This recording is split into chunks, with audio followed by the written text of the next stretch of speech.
I'm going to tell the story, Greek mythology, of Psyche.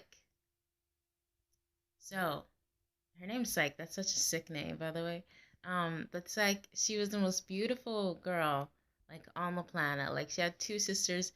They were kids. She was, um, and there was a Greek goddess, Aphrodite. And Aphrodite saw this, and she was mad as hell, right? So she was like, I am not having this. So she devised like a little trick for Psyche. So she told what we know as Cupid, which at the name was like Emos or something. I don't know, Eros, whatever. Um, who is dealing with love, to go and like spike her with an arrow that'll make her fall in love with this like horrible beast. So that was the whole trick. So that he goes down to strike her with the arrow to make her fall in love, and he's shocked because she is like 10 times more beautiful than anyone ever thought. So then he's embarrassed. So he flies away quickly, and he has a little crush on her, right? But he doesn't tell her that he has a crush. So some time goes by, and basically Psyche's mom and dad were like, well, I'm not sure if I remember the story right, but they were like, we don't really know what to do with our daughter.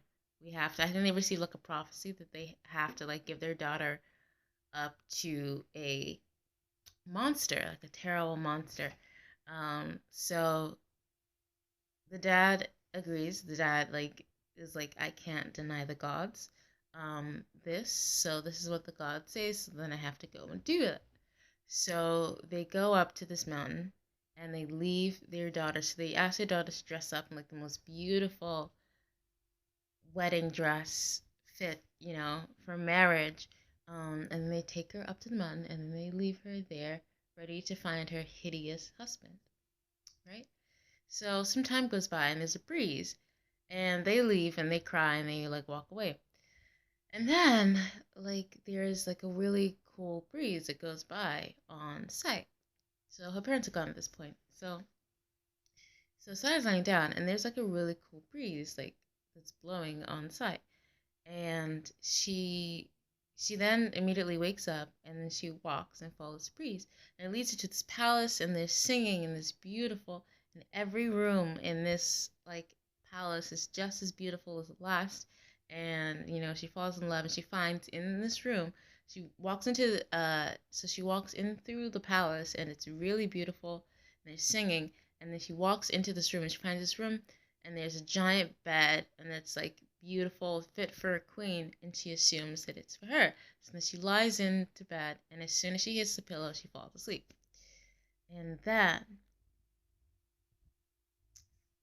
oh boy, if I'm remembering this correctly, um, then she wakes up in about the middle of the night because she feels a presence near her, right? Now, like, what could this be? Because when she walked in, there was nobody in this castle.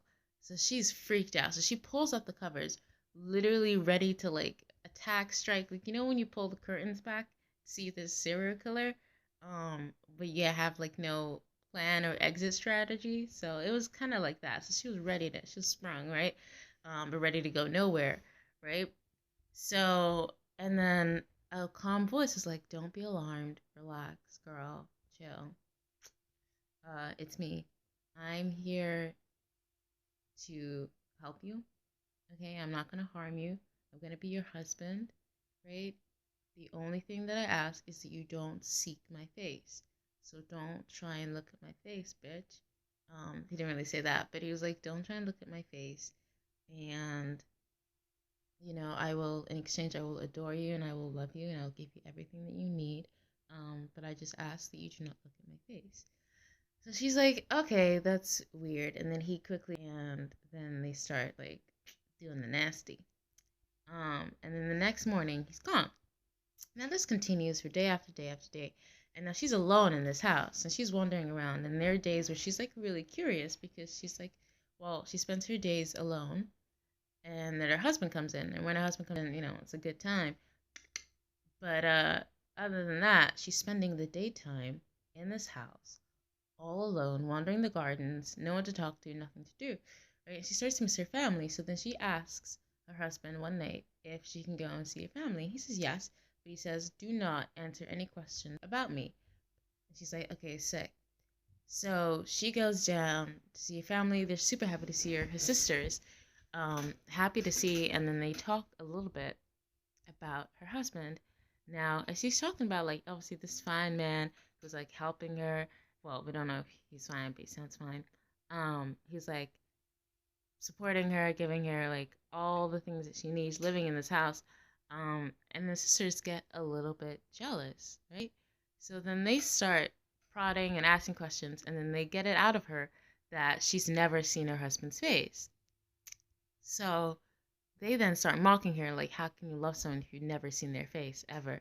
So they mock her a little bit, and it gets to her a little bit. So then she devises a plan. So she goes back to her husband's house, and she's like freaked out a little bit because she's like, well, damn, maybe they got a point. Like, I have never seen my husband's face. So then she goes back